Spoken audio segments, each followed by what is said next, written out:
ఇప్పుడు నాది చిన్న అమౌంట్ అవ్వచ్చు, చూసే వాళ్ళకి 2,50,000 అవ్వచ్చు. నాకంటే బిగ్ బాస్ అంటే ఇష్టం ఉన్న వాళ్ళు 10 లక్షలు ఇచ్చేవాళ్ళు, ఆ స్తోమత ఉన్న వాళ్ళు ఉండొచ్చు, 20 lakhs ఇచ్చేవాళ్ళు ఉండొచ్చు. సో నేను అనేదాన్ని బయటకు వచ్చి ఒక డేర్ స్టెప్ తీసుకొని ఎవరు కూడా తమ్మాలి రాజు అనే పర్సన్ అండ్ అలాంటి పర్సన్స్ ఎవరికి కూడా అమౌంట్ ఇవ్వకూడదు అని. సో నేను ఎలాగో మోసపోయాను, ఇంకా వేరే ఎవరు కూడా మోసపోకూడదనే మెయిన్ మోటోతో నేను బయటికి రావడం జరిగింది. మీడియా ముందుకు వచ్చారు, గుడ్ థింగ్ అండి. సో ఇంకొకటి ఏంటంటే ఆ వ్యక్తిని ఇప్పుడు మా టీవీ ఆఫీస్ నుంచి ఆ జాబ్ నుంచి తీసేశారు అంటున్నారు, ఇది ఎంతవరకు నిజమేనా? నిజమేనండి. సో బిగ్ బాస్ సీజన్ 6 అయిపోయిన తర్వాత అతను తీసేశారు అని తెలిసింది, కానీ నేను ఇచ్చింది అమౌంట్ జూన్లో ఇచ్చాను. షో సీజన్ 7 స్టార్ట్ అయింది, సెప్టెంబర్లో స్టార్ట్ అయింది. సో ఈ మధ్యలో ఏం జరిగింది అనేది మనకు తెలియదు. ఓకే. సో బయటికైతే మీడియా ముందు మాట్లాడుతున్నారు.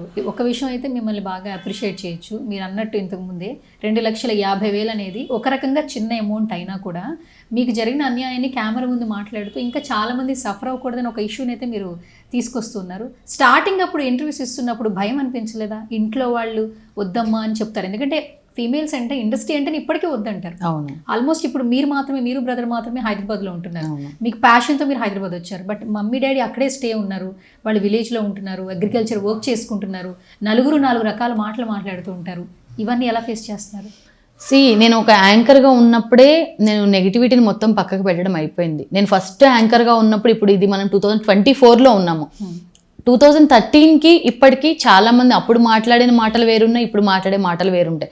స్టార్టింగ్లో ఆడపిల్లవి నీకు అవసరమా, బయటికి వెళ్ళి కెమెరా ముందు మేకప్ వేసుకొని అలాంటి డ్రెస్సులు వేసుకొని చేయడం అవసరమా అని మాట్లాడిన వాళ్ళే ఇప్పుడు మా అమ్మాయి, మా స్వప్న అని వాళ్ళు మాట్లాడడం జరుగుతుంది అనమాట. అంటే వాళ్ళకి తెలియదు, అంతకుముందు ఈ టీవీ షోస్ ద్వారా కానీ లేకపోతే అప్పుడు వాట్సాప్ లేదు, ఎక్కువ ఎవరు కూడా టచ్ మొబైల్స్ ఎక్కువ వాడేవాళ్ళు కాదు. సో ఇప్పుడు ఏంటంటే ప్రతి ఒక్కరికి కూడా వాట్సాప్ ఉంది, సో ప్రతి ఒక్కరు కూడా స్టేటస్ చూస్తూ ఉన్నారు, వాట్సాప్ స్టేటస్.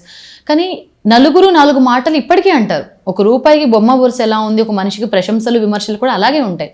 నేనేంటి అంటే అన్నవాడెవడు వచ్చి నాకు ₹1 పెట్టడు, ఒక ముద్ద పెట్టడు, నా ఆకలి తీర్చరు, నా జీవితం, నా కష్టం, నా బిగ్ బాస్ షో.